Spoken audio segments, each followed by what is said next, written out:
Halo, selamat datang kembali. Kali ini kita mau langsung bahas lebih dalam nih soal materi Anda tentang buah roh.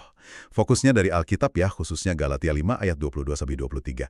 Misi kita kali ini, kita coba kupas tuntas lah apa aja sih karakteristiknya, terus kenapa ini dianggap penting gitu menurut teks itu. Oke, mari kita mulai aja ya. Jadi materi Anda ini langsung ngasih daftar gitu ya, daftar sifat-sifat ilahi. Yang katanya tuh muncul kalau hidup seseorang dipimpin Roh Kudus gitu ya. Maksudnya kehadiran Tuhan yang aktif membimbing dari dalam diri. Iya, betul. Nah, yang langsung menarik perhatian saya dari materi Anda itu istilahnya. Dipakai istilah buah, bentuknya tunggal, bukan buah-buahan yang jamak. Oh gitu ya? Kenapa tuh? Nah, ini penekanannya penting, karena kesembilan karakter ini dilihatnya sebagai satu kesatuan, utuh gitu, bukan daftar terpisah yang bisa dicomot satu-satu. Semuanya dianggap dari satu sumber yang sama, pekerjaan Roh Kudus. Menarik banget. Jadi ini bukan kayak daftar belanjaan sifat baik yang bisa kita centang satu persatu gitu ya. Tapi lebih kayak satu tanaman yang buahnya punya banyak aspek rasa yang nyatu. Gitu kali ya? Bisa dibilang gitu. Analogi yang bagus. Satu sumber menghasilkan satu buah yang punya banyak dimensi. Oke, oke. Nah, coba kita sebutin deh ke-9 karakteristik dari Galatia 5:22-23 itu. Ada kasih, terus sukacita, damai sejahtera, kesabaran, kemurahan, kebaikan, kesetiaan, apalagi kelemah lembutan, dan terakhir penguasaan diri. Wah, banyak ya. Materinya juga kasih penjelasan singkat ya. Kayak misalnya, kasih itu bukan sembarang kasih, tapi spesifik merujuk ke agape. Betul sekali. Dan pentingnya agape di sini seperti yang disinggung di materi Anda, itu karena dia melampaui perasaan suka biasa atau hubungan timbal balik aja.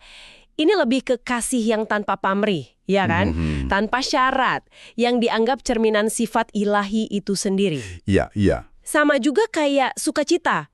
Ini bukan cuma rasa seneng karena situasi lagi enak gitu, tapi lebih ke sukacita batiniah yang tetap ada meskipun keadaan luar mungkin lagi sulit. Paham, paham. Jadi ada kedalaman maknanya di balik tiap katanya, nggak sekedar arti harfiah biasa. Dan yang paling krusial mungkin ini yang ditekankan banget di catatan Anda kan ya.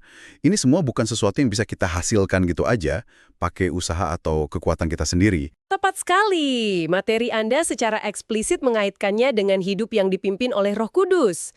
Itu ada rujukannya ke ayat sebelumnya di Galatia pasal 5 ayat 16-17, yang kontras banget sama perbuatan daging atau ya keinginan manusiawi biasalah. Oke. Jadi ini bukan soal ayo kita berusaha lebih keras buat jadi sabar atau baik hati dalam pengertian umum. Tapi lebih dilihat sebagai hasil alami gitu ya dari hubungan spiritual yang hidup. Jadi ini lebih kayak indikator ya? Semacam bukti luar gitu dari apa yang lagi terjadi di dalam diri secara spiritual. Bukan cuma daftar perilaku baik yang harus dicapai. Persis, materi Anda nyebutnya gitu sebagai tanda pertumbuhan rohani dan juga kedewasaan iman ya dalam konteks keyakinan ini. Ini semacam manifestasi eksternal yang otentik dari kondisi spiritual internal seseorang. Itu menurut pandangan yang disajikan materi ini. Kayak pohon tadi ya, kalau pohonnya sehat, dapat nutrisi dari sumber yang benar, Nah, itu dia. buahnya juga bakal sehat dan muncul secara alami gitu ya. Iya, analoginya pas sekali. Oke deh, jadi kalau kita coba rangkum nih ya, materi Anda ini nyajiin 9 karakteristik yang dilihatnya sebagai satu paket buah utuh, sebagai hasil nyata dalam hidup seseorang yang terkoneksi dan dibimbing oleh Roh Kudus. Ini dalam pandangan Kristiani ya, Ya, cara pandang kesatuan ini benar-benar ngubah perspektif sih. betul. Dan ada satu lagi nih poin menarik di akhir kutipan ayat Galatia 5:23 yang ada di materi Anda. Kalimatnya kan, tidak ada hukum yang menentang hal-hal itu. Iya ya. Maksudnya gimana tuh? Agak dalam ya artinya. Iya, implikasinya cukup dalam. Seolah-olah mau bilang kalau manifestasi buah ini benar-benar ada dalam diri seseorang, maka orang itu udah beroperasi di level yang beda gitu. Melampaui sekedar taat sama daftar aturan atau hukum tertulis. Gitu kira-kira. Bisa dibilang gitu. Menurut penafsiran yang ya tersirat dalam teks ini ya, manifestasi buah roh ini ada di ranah yang beda. Mungkin lebih tinggi atau lebih fundamental lah dibanding sekedar kepatuhan eksternal sama hukum atau peraturan. Ini lebih soal transformasi karakter dari dalam. Wah, oke. Poin yang sangat menarik buat direnungkan itu. benar-benar ngasih perspektif baru. Nah, ini mungkin satu pemikiran terakhir nih buat Anda bawa pulang, yang muncul dari diskusi kita soal materi ini.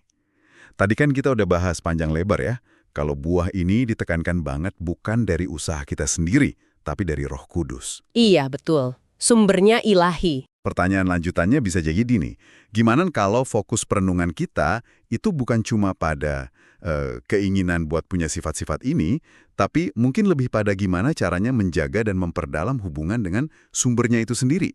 Sumber dari mana sifat-sifat ini berasal, seperti yang dijelasin materi Anda tadi. Ya sesuatu untuk kita pikirkan lebih lanjut mungkin ya.